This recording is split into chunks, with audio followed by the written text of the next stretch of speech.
So on behalf of Sharma Computer Academy, I welcome you all on this session of Python, right? आप इसे webinar मान सकते हैं, आप इसे अपना फर्स्ट सेशन या फर्स्ट इंटरैक्शन पाइथन के साथ मान सकते हैं। फाइन। तो हमेशा की तरह जैसे मैं लेक्चर स्टार्ट करता हूं, जैसे मैं बैच कमेंस करता हूं, वैसे ही अपन इसको भी शुरू करते हैं। सबसे पहली क्वेरी, सबसे पहला डाउट अपन इस लेक्चर में दूर करते हैं कि आज हम क्या क्या पढ़ने जा रहे हैं, क्या क्या चीजें आज के लेक्चर में मैं आपको कवर अप करवाऊंगा। नंबर 1, सबसे पहले आज आप सीखेंगे पाइथन पढ़ने के लिए प्री रिक्विजिट्स क्या क्या हैं, क्या क्या आपको आना चाहिए कंप्यूटर साइंस में अगर आप पाइथन की तरफ जाना चाहते हैं, राइट। सेकेंड, अपन बात करेंगे बिल्कुल बेसिक लेवल से, प्रोग्रामिंग क्या होती है, प्रोग्रामिंग क्यों करते हैं, प्रोग्रामिंग की क्या जरूरत है। देन पाइथन क्या है। आई थिंक जितने लोग इस सेशन में आज हैं, मैक्सिमम के दिमाग में कुछ ना कुछ आइडिया, कुछ ना कुछ बातें होंगी रिगार्डिंग पाइथन। बहुत कुछ सुना होगा आपने पाइथन के बारे में, खास तौर पे पिछले 3-4 सालों के दौरान। नेक्स्ट, पाइथन की थोड़ी सी बेसिक लेवल की हिस्ट्री हम डिस्कस करेंगे, किसने बनाई पाइथन, क्यों बनी Python, right. Then will discuss the most important part, Python क्या कर सकती है। इनफैक्ट ये कहना कि पाइथन क्या कर सकती है, पाइथन के पोटेंशियल को बहुत कम कर देना है। ये पाइथन की इंसल्ट है अगर हम पूछते हैं कि पाइथन क्या कर सकती है। हमें एक्चुअल में पता करना चाहिए पाइथन क्या नहीं कर सकती है, और बहुत कम जवाब ऐसे आएंगे जो पाइथन ना कर सके। मैक्सिमम चीजें जो आईटी इंडस्ट्री में आज हो रही हैं, मैक्सिमम एप्लीकेशंस जो आईटी इंडस्ट्री में आज बन रही हैं, वो पाइथन के डोमेन की एप्लीकेशंस हैं। नेक्स्ट विल डिस्कस हमें क्या 2020 में पाइथन पढ़ना चाहिए। आज की तारीख में इंडस्ट्री की स्टैटिस्टिक्स क्या कहती हैं, पाइथन आज कहां स्टैंड करती है compared with Java, compared with PHP, compared with any other technology in the world. Then Python के वो यूनिक फीचर्स जो पाइथन को इतना क्रेजी, इतना पॉपुलर मार्केट के अंदर बना रहे हैं। आप नोटिस करिए, अच्छे खासे एस्टैब्लिश्ड प्रोग्रामर्स अपना करियर पाथ चेंज करके आप पाइथन की तरफ जा रहे हैं। एंड फाइनली आपके दिमाग की जो नॉन टेक्निकल क्वेरीज हैं वो, कि इस कोर्स में आपको क्या क्या मिलेगा, क्या कंटेंट कवर होगा, सेशन कैसे चलेगा, कितना ड्यूरेशन होगा, क्या बनाएंगे, वो सब कुछ आपको लास्ट में बताता हूं सेशन के। Okay, so stay with me till the end of the session, you'll get answers to all of your queries. So सबसे पहला क्वेश्चन, आपको पाइथन में क्या क्या आपको क्या क्या आना चाहिए कंप्यूटर्स में पाइथन पढ़ने के लिए। तो आपको जानकर बहुत अच्छा लगेगा, पाइथन पढ़ने के लिए कोई स्ट्रिक्ट प्री रेक्विजिट नहीं है, राइट। अगर आप कंप्यूटर के बेसिक्स जानते हैं, अगर आप कंप्यूटर की एबीसीडी जानते हैं, तो आप इजीली पाइथन सीख सकते हैं। कोई स्पेसिफिक लैंग्वेज की जरूरत पाइथन पढ़ने के लिए नहीं है। ये बिल्कुल नहीं सोचिएगा जावा आनी चाहिए क्या पाइथन पढ़ने के लिए, हरगिज नहीं, कहीं जरूरत नहीं है।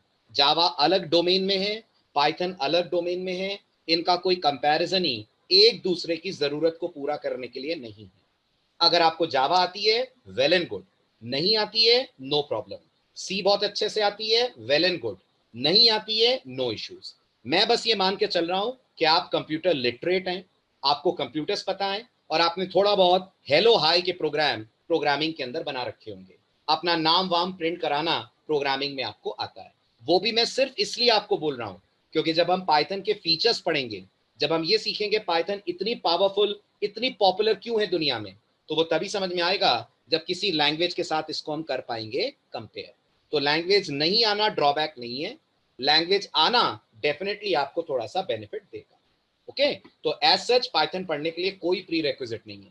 और आप थोड़ा बहुत अगर दुनियादारी की खबर रखते हो तो आपको ये पता लगा होगा अमेरिका में जितनी यूनिवर्सिटीज हैं वो अब अपने फर्स्ट ईयर स्टूडेंट्स को पाइथन ही सिखा रही हैं। उन्होंने जावा, C++ सब हटा दी, जावा आगे के सेमेस्टर्स में भेज दी, और वहां जब स्टूडेंट्स बिगनर्स होते हैं प्रोग्रामिंग में, जिन्हें हम लोग मजाक में प्रोग्रामिंग बेबीज बुलाते हैं, तो वहां प्रोग्रामिंग बेबीज को पाइथन पे ही ट्रेन करा जाता है।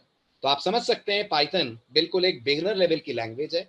अगर आपको प्रोग्रामिंग की नॉलेज नहीं भी है, you can start off your career with Python and you can go to heights. आप कहीं का कहीं पहुंच सकते हैं। अगर आप अभी आने वाले 20 सालों तक अपने करियर को सिक्योर करना चाहते हैं, यकीन मानिए आने वाले 20 सालों तक, मैं नहीं कह रहा हूं, बड़े बड़े लोग कह रहे हैं, दुनिया में आईटी इंडस्ट्री के बड़े बड़े प्रेडिक्शंस करने वाले लोग कह रहे हैं। मैं नहीं कहता कि उनके प्रेडिक्शंस हमेशा सही होंगे, लेकिन गूगल के तो सही होंगे। आप मानते हैं गूगल तो एक विजनरी कंपनी है, और 90% चीजें जो गूगल प्रेडिक्ट करती है वो मार्केट में सही ही होती है। गूगल ने ही प्रेडिक्ट करा था कि आने वाला जमाना स्मार्टफोन्स का है 2007 के आसपास, और अब आज नोटिस करिए आपके मैक्सिमम काम आज स्मार्टफोन से हो रहे हैं। उसी गूगल ने प्रेडिक्ट करा है कि आने वाला जमाना आर्टिफिशियल इंटेलिजेंस और मशीन लर्निंग का है, और इसका बेस अगर आपको तैयार करना है तो इस समय करना चाहिए, and Python is the best language अगर आप अपना फ्यूचर इन टेक्नोलॉजीज में देखते हैं तो। Okay, so shall we start the session, Python के बारे में डिस्कशन शुरू करें। Prerequisites clear? So as such there is no specific prerequisite. आपको अगर प्रोग्रामिंग के बेसिक्स आते हैं बहुत बढ़िया, नहीं आते हैं no issues in that, fine. चलिए, अब सबसे पहले आप मुझे बताइए अपन प्रोग्रामिंग क्यों करते हैं? What is the basic need of learning any programming language in the world? जल्दी बताइए, बहुत बेसिक सा सवाल है। Very good, to communicate with digital machines.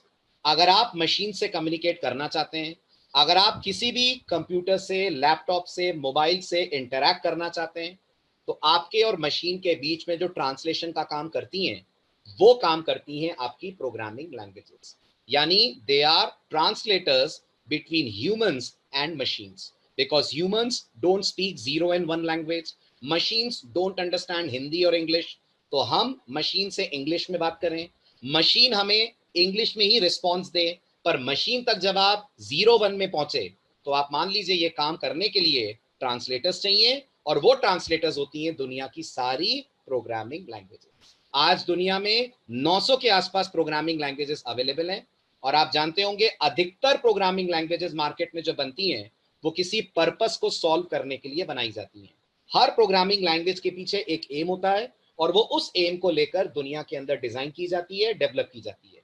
जैसे मुझे लगता है सारे ना भी सही, बट 50% स्टूडेंट्स जो आज इस वेबिनार में हैं वो डेफिनेटली जानते होंगे कि सी प्रोग्रामिंग लैंग्वेज एक बहुत पॉपुलर लैंग्वेज है, राइट? तो मुझे बताइए दुनिया में सी क्यों क्रिएट करी गई? क्या सी दुनिया की फर्स्ट लैंग्वेज है? जल्दी बताइए, क्या सी दुनिया की पहली प्रोग्रामिंग लैंग्वेज है? नहीं, सी दुनिया की पहली प्रोग्रामिंग लैंग्वेज नहीं है। अगर दुनिया की पहली प्रोग्रामिंग लैंग्वेज की बात की जाए तो दुनिया की पहली प्रोग्रामिंग लैंग्वेज तो फोरट्रैन थी, यहां से प्रोग्रामिंग की शुरुआत होती है। सी फर्स्ट प्रोग्रामिंग लैंग्वेज नहीं थी, बट हाँ आप सबको पता होगा सी लैंग्वेज की मदद से आप सिस्टम सॉफ्टवेयर डिजाइन कर सकते हैं, आप डिवाइस ड्राइवर्स बना सकते हैं, आप ऑपरेटिंग सिस्टम्स बना सकते हैं, लिंकर्स, कंपाइलर्स बना सकते हैं। These all softwares they fall in the category of system software, और इन्हें बनाने के लिए आज भी प्राइमरीली यूज करा जाता है सी लैंग्वेज को। बट आप सबको पता होगा सी में सिक्योरिटी इश्यूज हैं, क्योंकि सी प्रोसीजर ओरिएंटेड प्रोग्रामिंग लैंग्वेज है। आप ये भी कह सकते हैं कि सी में जैसे जैसे प्रोग्राम की साइज बढ़ती है, अगर प्रोग्राम 500 लाइनों की जगह 5000 लाइनों तक पहुंचता है, तो एक डेवलपर के लिए उस प्रोग्राम को परसीव कर पाना, समझ पाना, इमेजिनेशन बिठा पाना मुश्किल हो जाता है, क्योंकि इन 5000 लाइनों को मेंटेन करना बहुत बहुत दिक्कत भरा होता है। जब ये प्रॉब्लम लोगों की नजर में आई तो दुनिया में एक और प्रोग्रामिंग कॉन्सेप्ट आया, आई थिंक आपने कम से कम सुना तो होगा इसका नाम, and that programming concept is object oriented programming. Object oriented programming का सबसे बड़ा फायदा यह है कि प्रोग्राम कितना भी बड़ा बन जाए आप उसे आराम से मेंटेन कर सकते हैं, क्योंकि प्रोग्राम अलग अलग पार्ट्स में डिवाइड हो जाता है, और थोड़ा बहुत आपने अगर ऊप सुनी हो तो ये अलग अलग पार्ट्स अपने आप में कहलाते हैं क्लासेस एंड ऑब्जेक्ट्स। ना सिर्फ प्रोग्राम ज्यादा मेंटेनेबल हो जाता है, बल्कि ऑब्जेक्ट ओरिएंटेड प्रोग्रामिंग ये भी कहती है कि वो आपके प्रोग्राम को ज्यादा सिक्योर करा देगी, वो आपके प्रोग्राम में ज्यादा एनहांस लेवल ऑफ सिक्योरिटी देगी, राइट? अगर आपको लग रहा है सर तो फिर ऑब्जेक्ट ओरिएंटेड प्रोग्रामिंग कब आई, तो मैं आपको बता दूं ऑब्जेक्ट ओरिएंटेड प्रोग्रामिंग दुनिया में आ तो बहुत पहले गई थी। 1965 ऑनवर्ड्स, सॉरी 1967 ऑनवर्ड्स मार्केट में ऑब्जेक्ट ओरिएंटेड प्रोग्रामिंग आ चुकी थी। सिमिला वो लैंग्वेज थी जिसने ऑब्जेक्ट ओरिएंटेड प्रोग्रामिंग की शुरुआत करी, लेकिन दुनिया की पहली पॉपुलर ऑब्जेक्ट ओरिएंटेड प्रोग्रामिंग अगर कोई है तो वो है सी double plus language.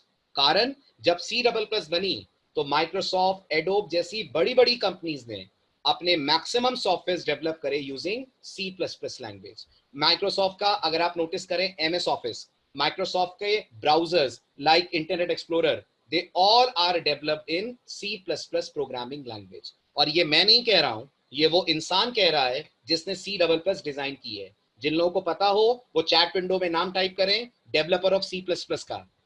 Who was the person या हु इज द पर्सन जिन्होंने सी प्लस प्लस बनाई है? Do you know his name? Very good, the name of the person is Mister Bjarne Stroustrup, Dennis Ritchie नहीं Himanshu, Dennis Ritchie ने C बनाई है, right. C double plus has been developed by Mister Stroustrup, और इनकी एक website है, आप चाहें तो ये यूआरएल नोट कर सकते हैं। जब आप इस वेबसाइट को ओपन करेंगे तो वहां आपको वो सारे सॉफ्टवेयर्स के नाम दिखेंगे जो सी डबल प्लस लैंग्वेज में करे गए हैं डिजाइन, राइट। तो सी डबल प्लस 80s की 90s की बहुत पॉपुलर लैंग्वेज थी for developing object oriented applications, ठीक। तो इससे समझ में आता है हर लैंग्वेज किसी ना किसी एम के साथ मार्केट में आई थी।